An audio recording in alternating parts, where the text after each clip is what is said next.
Hey guys, welcome back. We're doing something a little bit different this week. Excited that you are back listening again. Typically, we finish the episodes with a challenge. This week, I'm actually going to incorporate the challenge into the beginning of this episode. So I've been super excited to have Kirk Cameron on, and we had Kirk Cameron on, so I'll get to that here in a little bit. But what you're going to hear from Kirk, we talked about his new book, Born to Be Brave. We talked about kind of a revival that's happening in America.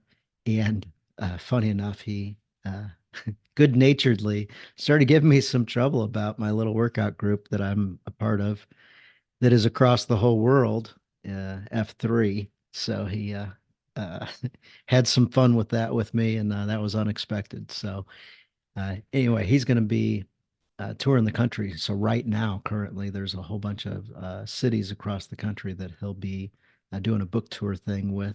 That's super cool, and I'll be going to it here in about a week and a half. So, uh, so with that said, I want to segue into something a little bit different. I just got back from a funeral. I was at this funeral service for one of my F3 brothers, a guy named Ron Epps. We also called him Short Change. So some of the things that that I heard about Short Change, there was four characteristics. The main one was selfless. So he just selflessly served others and thought about others before he thought about himself. And three characteristics about him: he was like a really good listener. He would always engage people in conversation, and he'd ask really good questions and listen to their stories, and just craved getting to know other people really well, which then leads to the next characteristic: he cared. And the third one was he was just fun to be around. He had a big smile, warm heart.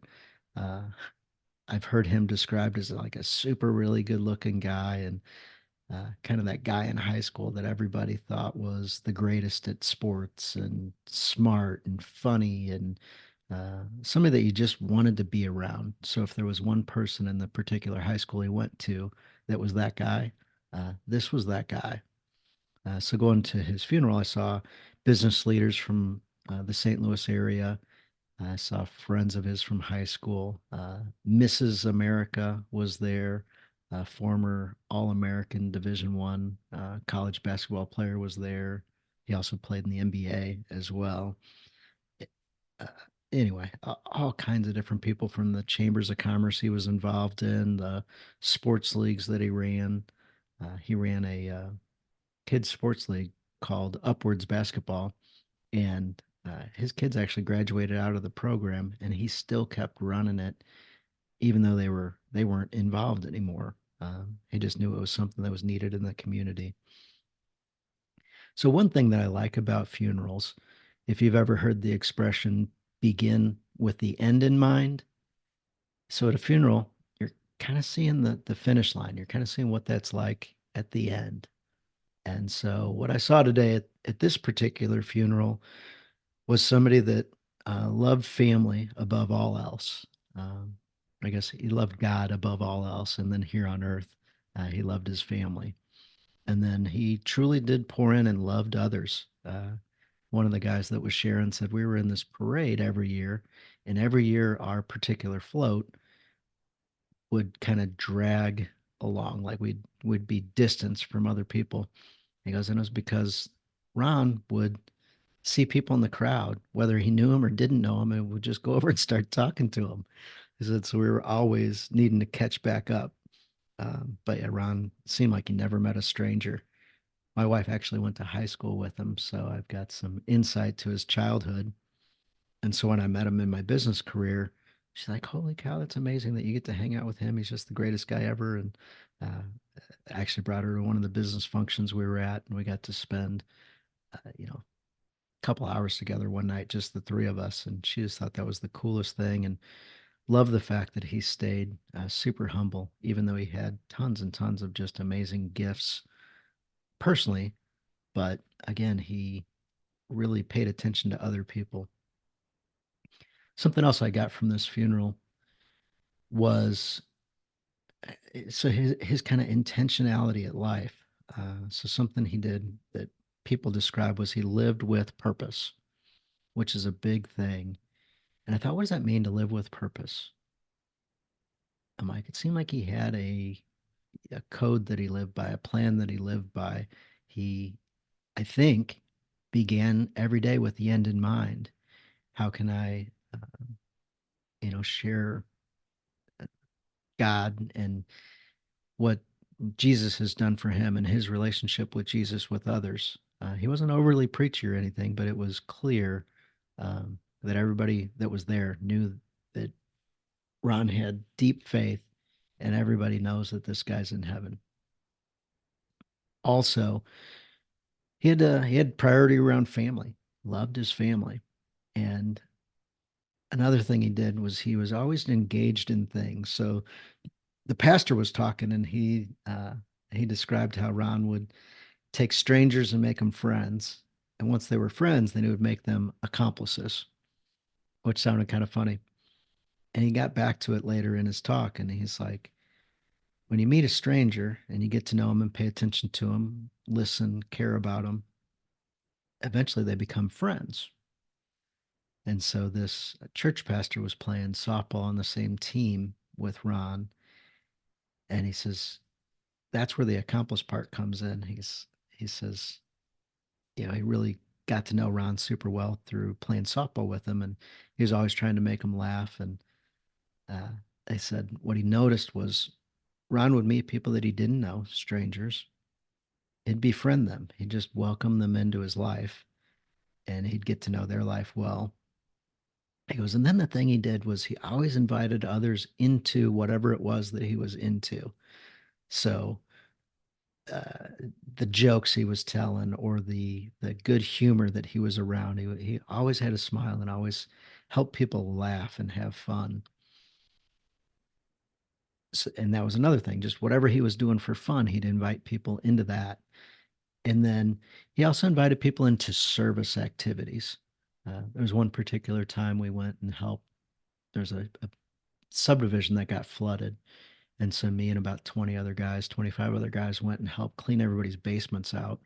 And there was inches of sloppy, disgusting stuff in the basements. And we worked around that and we're hauling out disgusting couches and just things like that. But Ron was there. He was involved in, again, caring for others. And we must have helped out 20 different houses that particular day.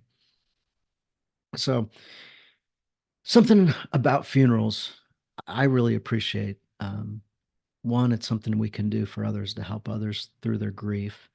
Uh, Two, you can really get to know, what somebody's legacy was and what they were about, learn some of the inside things. Something that I got from Ron's family that I probably would never have known about. Every Thanksgiving, he would do something called the Thanksgiving games, where he would design some like backyard Olympics, if you will. And the people he did this for loved it. And one of the boys got up and he said, Thanksgiving's my favorite holiday of the whole year, including Christmas. They got up and they played some backyard football. And then after that, they do the Turkey Bowl games. Um, so it's something that Ron always did was he always had activities he was involved with or activities he would create to help people have fun, engage, and have fellowship around him, which was why he really liked to be a part of F3, an uplifting workout group for guys. And you could go back and forth and share things with other guys, get to know them pretty good. So it was not that you ever want to see a friend pass, but he just did that so gracefully. He had a mass in his stomach, and ultimately that took him from Earth. So once he found out and he got diagnosed and knew that it was bad, he called his pastor, texted his pastor, and says, "Hey, can I come over?" And so he went over to see his pastor, and he took a deep breath and he says, "I got this diagnosis and it's bad." And he says, "I don't want to let my family down or anyone else. What do I do?" There's kind of a silence and a pause. And he says, "Will you pray with me, Pastor?" I was like, man, that's pretty cool. You get a diagnosis like that, and you're thinking about immediately others. And I don't know what I would have said if I was in that situation or what I expected him to say, but it was neat kind of getting to sit there with the pastor and hear, this is what it was like when you get a death diagnosis, and this is what was important to this guy. Apparently, for Thanksgiving this year, he always led the prayer for the family. And this year, uh, he said, when you get sick, friends and family are so very important. And this was towards the end, so he was trying to thank everybody, and instead, it sounded like he broke down in tears, overwhelmed with emotion. And so, hopefully, you have a great year this year, great Thanksgiving, family involved, and if things are a little different, friends or reconnect with people, forgive people, kind of that healing, uh, bring that together and, develop better relationships with people. And if you have great relationships with people, appreciate what you have. So that was a big one to hear him say, when you get sick, friends and family are so very important. I've had a few health struggles, a few business struggles in the past year and a half, and you know, when you get when you get feeling bad or physically bad, it's like the day to day, the task, and those type things really aren't all that important at all when you're thinking about your health. So, with that, we're about ready to flip over and get to the Kirk Cameron interview. But I'll leave you with one thing that I found kind of, I guess, kind of humorous and gives me a good memory of Ron. I was talking with a local guy named Greg who went to high school with Ron, and he had known that I'd interviewed Kirk Cameron this week. And he says, "Hey, uh, it's kind of funny that you just interviewed Kirk this week. Unfortunately, Ron passed away. However, the thing about Ron that me and my circle of friends said about Ron was it's like he's our town's version of Kirk Cameron." I was like, well, that's a super cool thing, because Kirk leaves a pretty devout, pretty Christian life, and I agree. Kirk loves bringing people together, helping people have connection, and Kirk's a great listener. And anyway, you guys are going to hear that up on this episode. So this is the only one that my wife has ever sat in on. Imagine that. So this one's a little bit different. Hope you guys like it. Fire me off an email at the Christian Dad Podcast at gmail.com, or shoot me a message or text or whatever, and let me know what you guys think about this one. All right. God bless you guys. Enjoy this interview with Kirk Cameron. Catch you next week. All right. Actually, not quite the Kirk interview yet. I told you I'd tell you about the challenge for this week before the interview. So, the challenge for this week, I'd referenced how living with purpose was a big part of the funeral I was at. How can you live with purpose? So, here's the challenge. How can you live with purpose if you don't have a vision for what you'd like? So, when you begin with the end in mind, you can know where you're going. So, with that said, what is the vision for your life? Think about family, think about friends, think about where you want to live, who you want to be around, what type of person you'd like to become so that you can have all these things. What are the actions you should be taking now and in the future so you can get towards where you want to go? The other way of doing it is to drift and go wherever things take you. So, one weapon that the devil uses against us is noise and drifting. So, if you don't know where you're going and you allow things to just take you where they go, um, you might end up in a place you don't want to be. And you definitely can't accomplish as much as you could have. You can't use your God-given talents to the best of your ability if you're not being purposeful, if you're not going somewhere, if you're not focused on activities and relationships to advance you towards not only where you want to go, but what God intends you to be able to do. So God's given us gifts. It's up to us to develop them and do the best that we can. So God does his part, and we've got to do our part as well. So the challenge is take some time this week. So this one's a longer challenge. Take an hour, take 2 hours. Start writing some things down. A friend of mine uses like little circles, and I've done this before as well. And just writing words inside these circles and maybe connecting the circles to each other and um, just seeing what shows up on the paper, things that you'd like to do, be, have, become, any of those things, and see what the vision for your life could be. So if you didn't have things in your way, uh, whether it's promotions, starting your own business, whether it's successful investments, I don't know, but you don't have to design this in a way with things that limit you. So this is a opportunity to dream and put the dreams on paper, and you'll realize that you will have some limitations. Your mind will start, well, you can't have that. Well, why can't you? You certainly can invite God into the planning session. And I would encourage you to pray before you do this and invite God into the planning and the thinking. You might play a little music in the background. You might be silent. You might go someplace in nature. You might go to a place in your house where you normally pray. Could do it in an empty church, or really doesn't matter where you do the activity, but get in a, a creative mindset, which is why I like drawing circles or not being on a computer and typing paragraphs out. I like to do this with a pen or a marker or something where you've got a blank piece of paper and you can be creative with it and engage that part of your mind so that you can dream bigger. So that's the challenge. Spend an hour, 2 hours. Once you do that, you may involve your wife, your spouse, your kids, and ask them to share their dreams with you and their hopes and their desires. And think about where you can get to. Think about the end. What will your legacy be? What would you like it to be?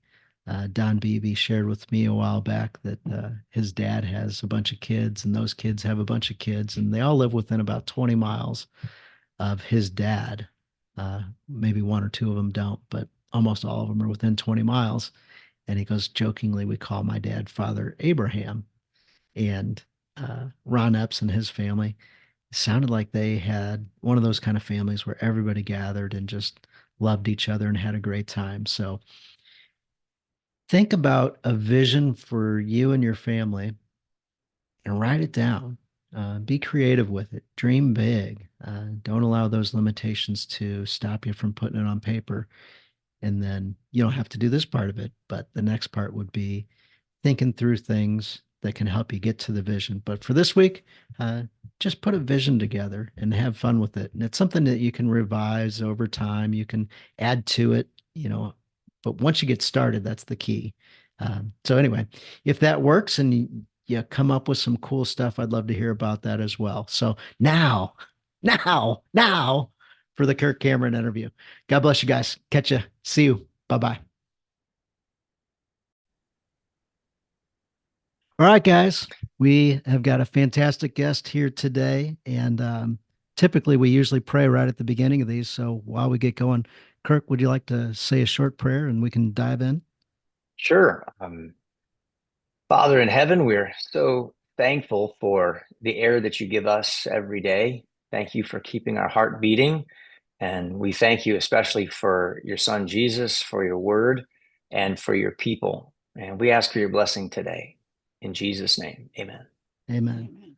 All right, let's dive in. So excited today. We've got Kirk Cameron. He is doing a tour kind of around the country, promoting his new book and Brave Books and a bunch of other things that he's got going on. So it's really, really cool. Uh, my wife is the first time she's ever jumped on the podcast before, of course.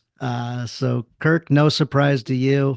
Uh, Women think you're kind of cute, man. Well, well, it's nice to meet you. And I take it you're a child of the '80s. Did you grow up watching Absolutely. Growing Pains back in the day? Yeah. Yes. Yeah.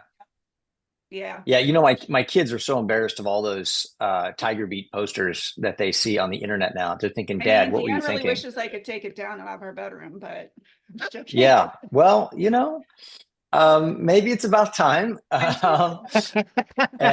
And, Dan, I think you need to just get her a life-size pinup of yourself for Christmas, maybe, and she Yeah, can just put yours right over the top of mine. There we go. That sounds good. That's it. You need to let her know who the real prince is. there you Oh, go. I was at an event earlier today and I said, hey, I'm going to talk to Kirk later on today. And the lady, real Christian lady, great marriage. And I said, you absolutely would love who he's become now. And like he loves, honors, adores his wife. I think you guys have been married maybe 31 years,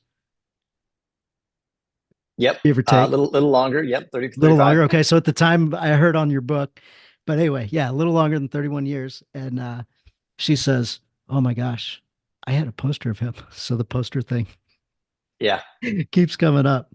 Um, so I was a huge fan of yours when I was younger, and what I loved about the show was that it was kind of wholesome and also a little bit on the edge. Like I'm like, when is he going to go over the edge and like really go crazy?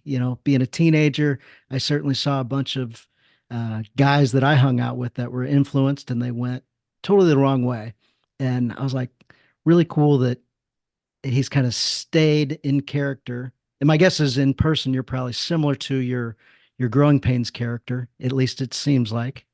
And I was listening to your book, and on it, you also talked about a point in your career where they started to have you do things that you didn't want to, kind of as your faith uh, started. And you're like, no, can you change? Can you change the script? I don't know. Anyway, can you talk about that just a bit? Sure. Sure. I would, probably when I was 14, 15, 16 years old, I was a lot like Mike Seaver. There was, you know, very, very little difference between the two of us at that time. But then when I was 17 years old, I came to faith and became a Christian.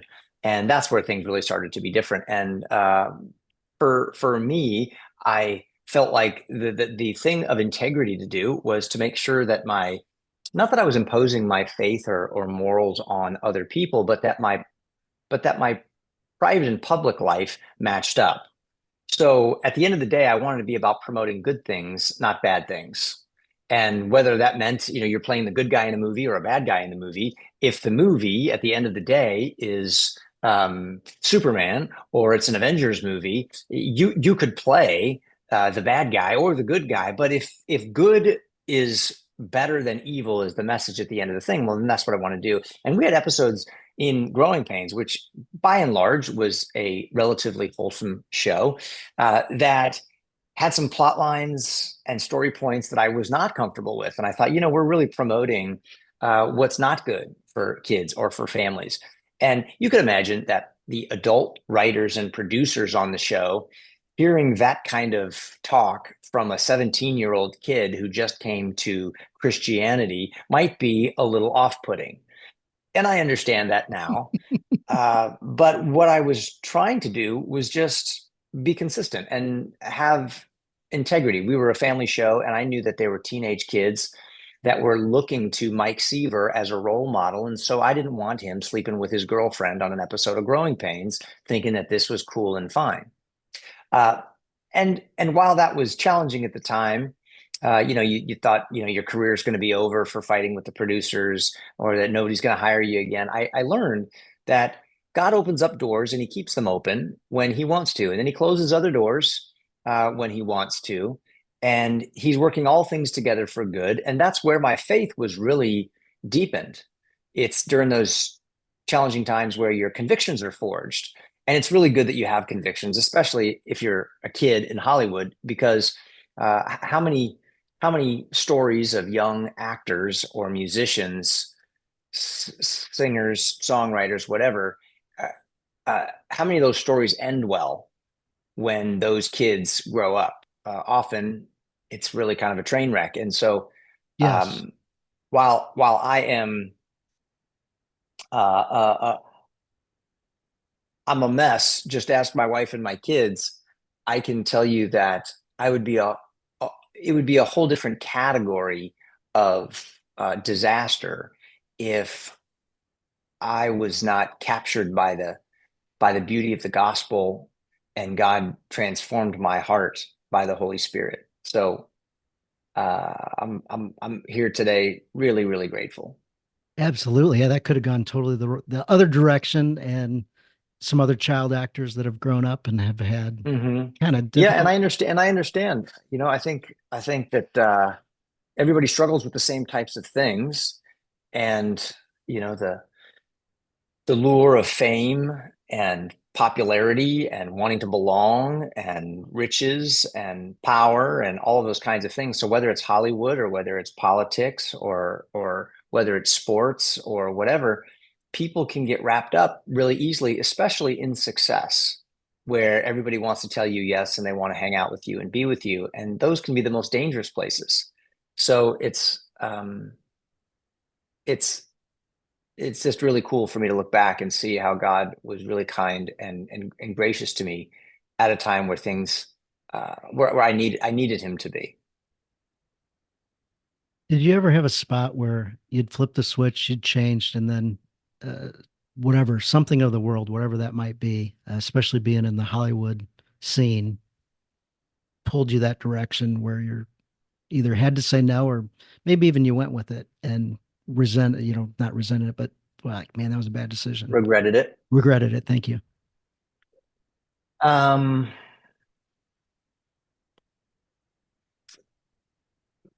I would say that there are times where I think, I could have said that better. I should have done that better. I didn't really approach that in a way that I could have. But at the end of the day, I had a healthy fear of God since I was 17 years old. I was an atheist prior to that. And so, I was cool with justifying stuff that I knew was wrong until I became a Christian and I knew that God sees the thoughts and intents of my heart. He knows what I'm thinking, even if I don't say it out loud, and that I would be held accountable for not just my actions, but also my thoughts. So, uh, I, I wanted to do the right thing and pretty much would always do my best to do that as well as I could. Like I said, looking back, sure, I was immature, I was young and stupid, and didn't do all the things the way that I could have. And even now, we're learning, we're growing, we're works in progress. The sanctification process doesn't happen nearly as quickly as we'd like it to, but it's more and more. It's over time becoming more and more conformed to living and loving like Jesus. So you mentioned uh, things happening for you, and was it Pierce Morgan, the Pierce Morgan interview, where you What talked about him? about where you were interviewed and you were talking about marriage and Yeah, okay. Yeah, I've been interviewed by a lot of people, including him. What was your well, question? did he challenge you a little bit onto like your biblical view on the world and then the um, repercussions of that? Is that you talked about like uh, men are men, women are women, uh, bisexual, homosexuality wasn't something that you believed in, came from the Bible. Yeah, and what do you I'm sorry, what was your question about that? Anyway, yeah, you in the interview, it was just like an interview, and he was challenging you just on your beliefs, and then you Yeah. got out of it, and you thought, man, I did okay. I did okay. I came out of that, and I at least stated my beliefs, and I believe the Bible backed it. And then all of a sudden, the world had just attacked you. So I always default to uh sincerity and truth. So if I want to um think of what's going to make me popular, I might say something different. But with him or anybody else, when people ask me something, I know that God hates lying lips, and that it is hate speech to not tell people the truth in love. And so I always default to, well, this is what I think is true. And I'm cool to disagree with you and you to disagree with me. But that's the great thing about respecting one another, is that we have freedom of speech, we can have civil discourse, and we can disagree without hating one another. And that's something that's been lost in much of public discourse, especially with social media. People they're just spitting mad at each other, and they say things to each other now that just don't allow for any kind of real relationship or understanding or compromise. We want to stand for what is right and what is true. But, if we're thinking about being popular, if we're thinking about trying to just get along so that people will like us for whatever reason, to keep your job, so you get invited back to the parties, whatever, then you may get that, but that's all the reward that you're going to get. For me, I'm looking for, well done, my good and faithful servant. 100%. Every time I hear that, tears come to my eyes. Like, just what an amazing sentence. So your book, I love the word you go back to, and not only the name of your book, but the name of the book company, Brave Books. So Born to Be Brave. And that's kind of speaking to what you just said. When you see things that are right, you need to state your opinion. You need to have conversations with people. That can be something where you really do need to be brave. Yeah, for sure. For sure. Yeah. We're not gonna turn the culture around and the country around by being cowards. Over and over and over in the scriptures, God would tell Joshua, he would tell others, be strong, be brave, be courageous. To the guys, he would say, act like men, stand up and don't be discouraged. Why? Well, because I'm with you, God would say. I'm with you everywhere you go. I'm not going to leave you. I'm not going to forsake you. And he said, I'm going to be your strength, even when you feel weak. So we've got to take the call to courage seriously, which is why I wrote the book, Born to Be Brave. It really kind of came out of the things that I was learning over the last 4 or 5 years during COVID and during the election in 2020, and all that happened throughout that whole time. It was crazy living out in California and seeing what's happened in the country over the last 4 years. And so I've written this book, and it really is a call to courage and wanting to call out the pessimism and the defeatism that has plagued so many Christians. And by that, I mean that, if I were to ask you, do you think that the culture is getting better or getting worse? Do you think that a long-term continual revival is taking place across the world? A lot of Christians would say, well, no, I read the book of Revelation. My pastor's doing a study on it. And Jesus, according to him, he should be here by Wednesday. It's getting so bad. And that kind of attitude is often used to justify a lot of complacency. And I think that whoever wants the culture the most is going to win it. And instead of looking to win the culture, starting with a spiritual transformation of our hearts, of our homes, our families, our communities, that leads to a full-blown cultural transformation, as Christians, many of us have practiced being whiners instead of winners. And instead of complaining about the culture, we ought to be creating the culture. And every revival and every great awakening that's happened in America has always happened when things are bad, when morals are in the toilet, when church attendance is down, people laugh at the Bible, when the politicians are corrupt and the economy is tanking. That's when people's eyes open up, and often when God sends revival. So I think that we're due for something like that right now. And with the recent election, we've got 4 years of air cover that allows the family of faith to get a lot of good work done if we have a heart and mind to do it. Now's the time for us to humble ourselves, to pray, to turn back to God, and to apply his word to ourselves, to our families, to our churches, and to our government.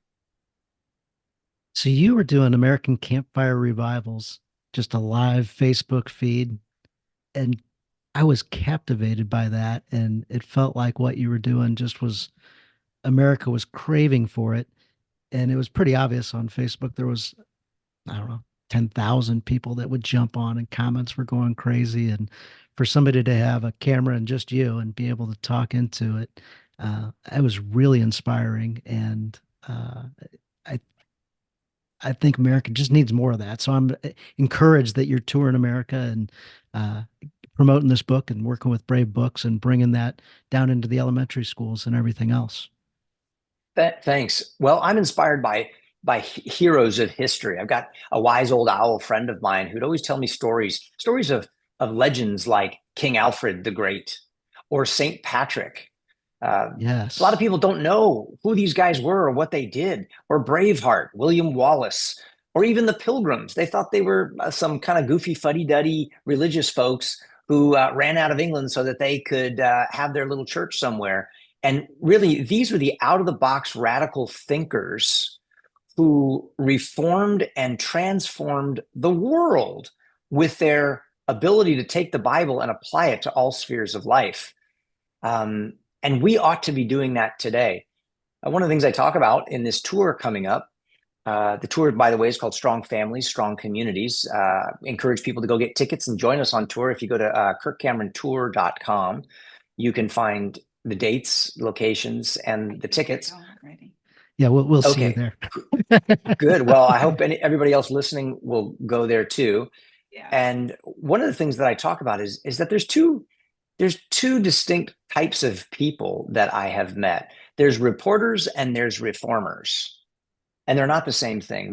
Reporters, I don't mean actual journalists. I mean people who compulsively pass on bad news and outrageous events to stir up fear and anxiety and to complain and whine and moan about how bad things are getting.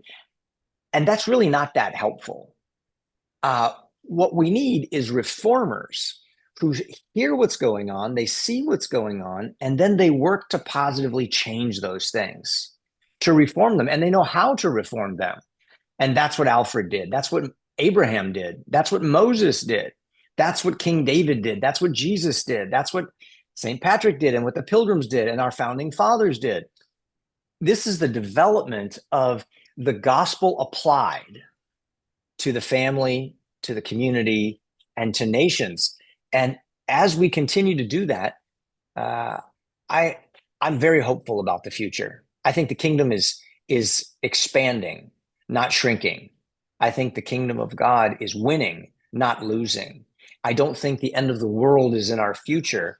I think the end of darkness is near, and that Jesus conquers every single one of his enemies, and the gospel will bring healing wherever the curse is found.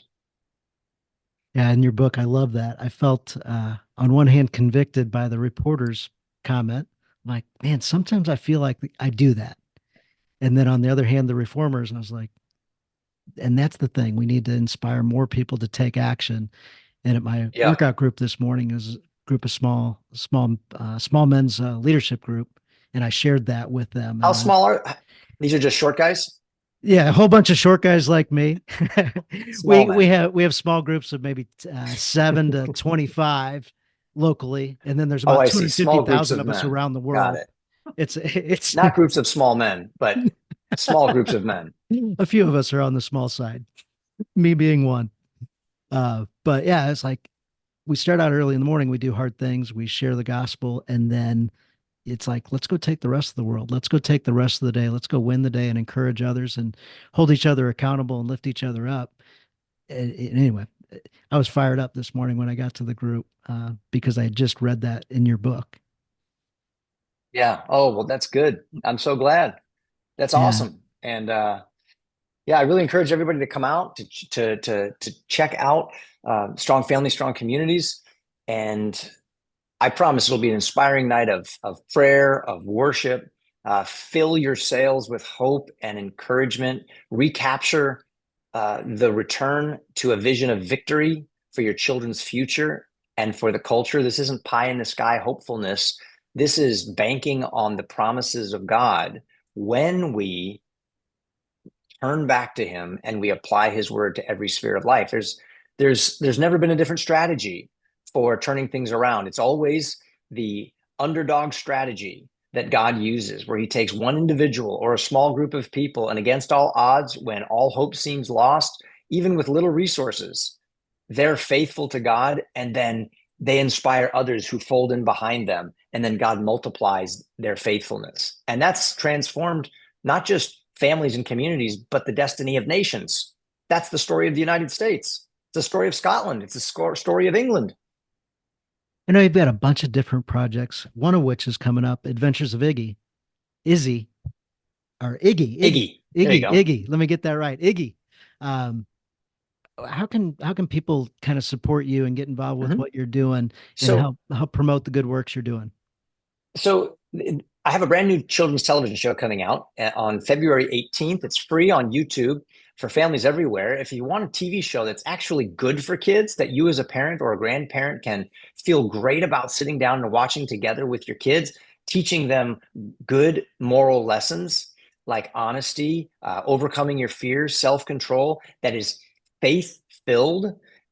This is about igniting your kids' imaginations for good. You've got to watch this show. It's called Adventures with Iggy and Mr. Kirk. I play Mr. Kirk, and then Iggy is an adorable little green iguana who is one of a whole colorful cast of animal characters in the show. There's even a vulture named Culture who's always trying to lie to Iggy and deceive him.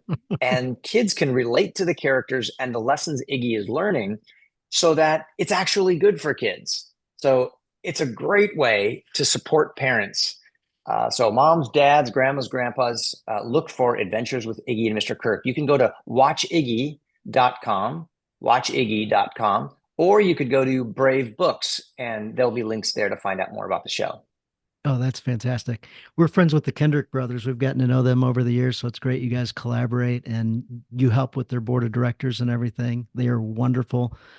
Recently, you talked about the Love Dare. So guys, check out the Love Dare, check out Fireproof. It'll help your marriage 100%. So Kirk, thank you so much for your time. I can't wait to meet you in person here very soon in about 2.5 weeks. Yeah. What city are you going to be? St. Louis. St. Louis. Okay, good. Fantastic. Yes. Well, I look forward to seeing you there. Thanks so much for having me on the show. You bet. My pleasure. God bless you. Okay. God bless you too. Thanks so much. Bye-bye. Bye-bye.